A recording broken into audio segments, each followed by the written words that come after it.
Окей, и това не ми се беше случвало да карам в сняг. Ето го мотора, заснежен отпред. Това е сняг, направо е лед.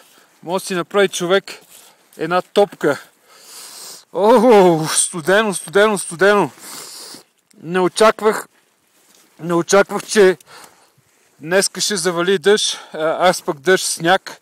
Виждате какво става.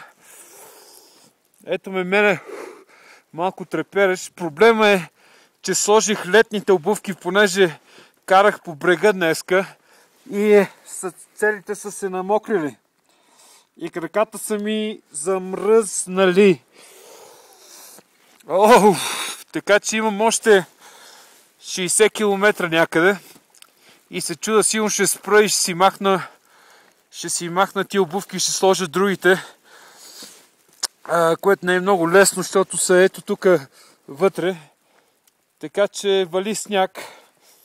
А имам още някъде около 60 км сигурно до града, където отивам. Дано почне да слиза надолу. Дано почне пътя да слиза надолу и да спре да вали.